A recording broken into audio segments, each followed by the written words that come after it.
Dr. Kuykendall, your research shows that changes in serum or blood albumin levels are linked to better survival in myelofibrosis patients treated with ruxolitinib. How could this information help doctors monitor patient progress and adjust treatment plans over time? Yeah, so this is a bit of a passion project for me that I spent a few years looking at.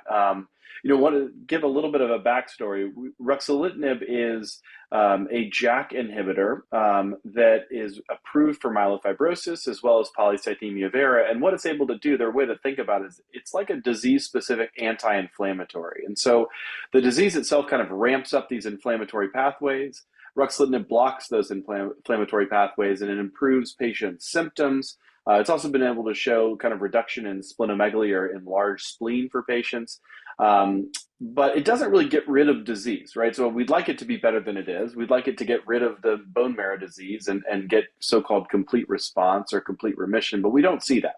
However, we know that it helps a lot of patients. And I think that the challenge is knowing when it's helping someone and when to continue it versus when should you consider alternative options. And we've really struggled with kind of coming up with an objective definition of how to kind of define treatment success or failure with this. And so, the best data we have supports patients that have a spleen response tend to have better survival than those patients that don't have a spleen response.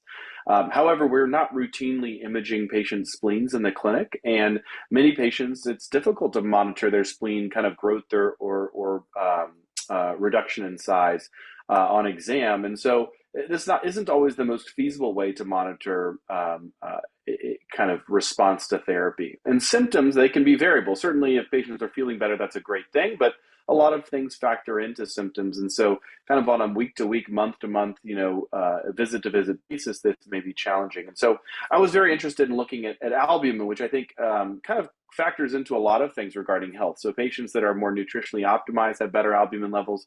Patients that have less inflammation, just in general, have better albumin levels. And patients that are eating well have better albumin levels. And actually, I kind of harken back to a trial that was published on ruxolitinib treated patients that showed that patients who got ruxolitinib, their albumin levels rose over time. And that was intriguing to me, which was, the thought was, okay, well, if that happens, if this is something specific to ruxolitinib, is this something that can actually define those patients that do well?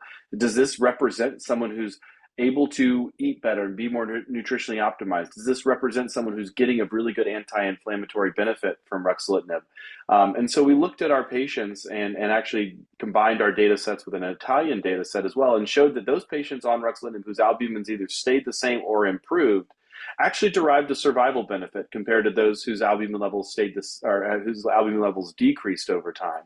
And that was unique to ruxolitinib. When we looked at patients who weren't treated with ruxolitinib who had myelofibrosis, we didn't see the same pattern. And so the reason I think this is interesting and potentially clinically relevant is that we're always looking at albumin levels. Albumin is involved in kind of the complete metabolic panel, or the CMP, that we routinely are getting on patients. And so this is something that's very available to physicians as they're watching someone on Rux. And so they can look and say, oh, look, from when they started till now, that albumin level has gone up by a certain amount. I think this is someone who actually I do feel comfortable that they're doing well.